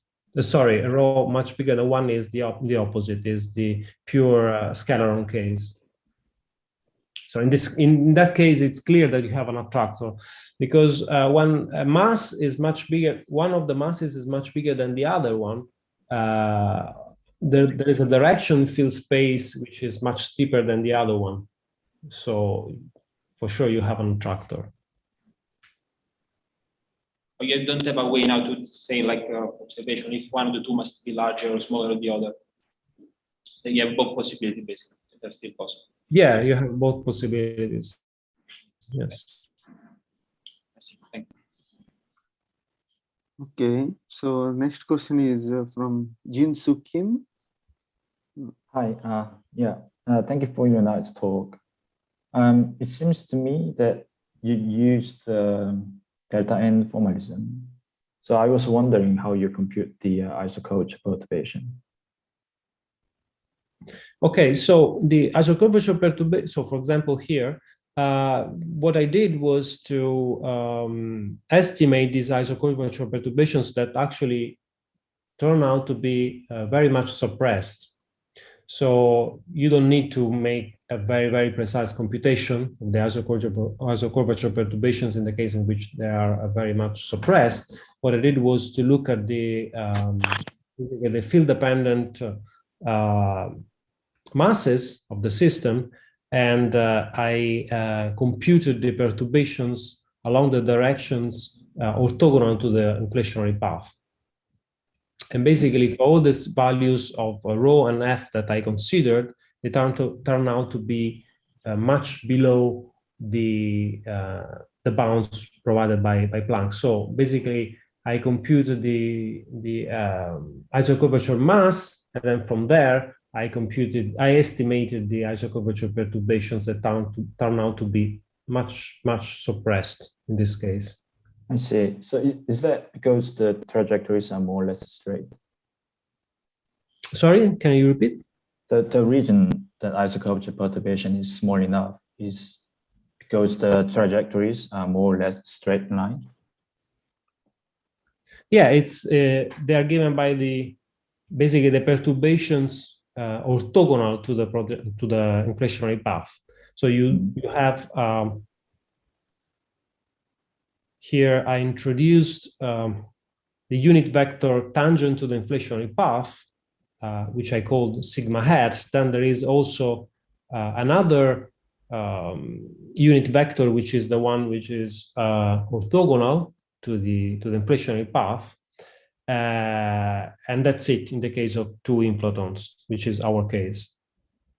And then from there, you can compute you can estimate the amplitude of isocurvature perturbations that are perturbations along this unit vector S hat, which is orthogonal to sigma hat. And they turn out to be much suppressed, so much below the Planck constraints. See, okay, thank you. You're welcome. Okay, are there any more questions? Please raise your hand or unmute. You can ask question. Okay, maybe I want to take the opportunity to ask a small question. So, as you have shown the only inflationary predictions of NS and R, so I'm wondering how to distinguish this model with single field inflation, something like alpha attractor or any model with a huge non-minimal coupling. What is the new observable which will tell us about natural inflation? So if you can, natural scalar inflation. So at the moment there are known, but of course, if you in the future improve the bounds on the isocurvature perturbations, then you can have some signals, of course, because this is not an exact single field scenario. So there are isocurvature perturbations. It's just that they are within the bounds. So the way to go, I think, is to improve the bounds on isocurvature perturbations and see if you can see some effects there. So at the moment they are much below, but in the future you can improve on sensitivity on isocurvature perturbations, and then you can have some signal of this multi-field inflationary scenario. This is true for any multi-field inflationary scenario. Okay, and have you studied reheating in this model?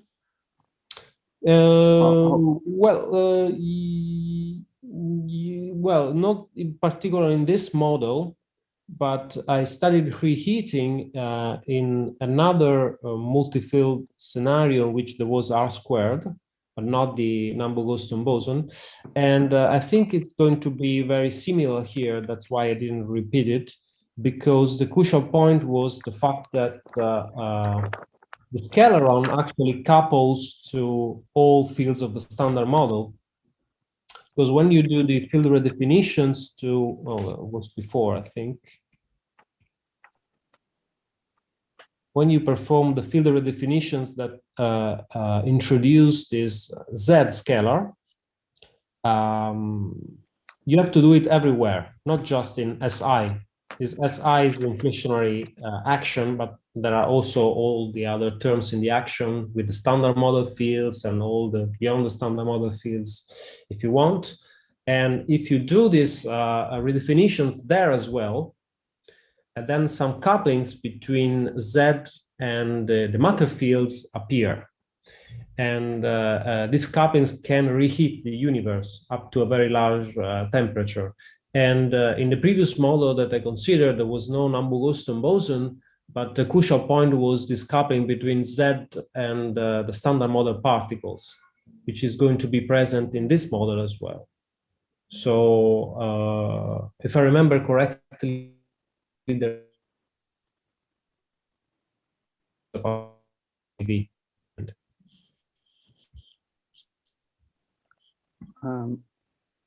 sorry, I didn't hear what you said. The voice was broken.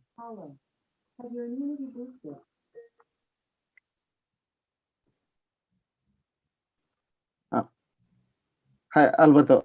What did Hello. you say at the end? What you said at the end, because I didn't hear. It was voice was broken. At the end, I said that this reheating temperature in the previous model was about, if I remember correctly, 10 to the 9 GeV. And I don't think it's going to be much different in this case, because the crucial point was this coupling between Z and the standard model particles that are present in this model as well, for sure. Okay. Yeah, I understand. Are there more questions? If not, let's thank Alberto Salvio again for the very nice talk. And also let's thank all the speakers of the morning session. Thank you.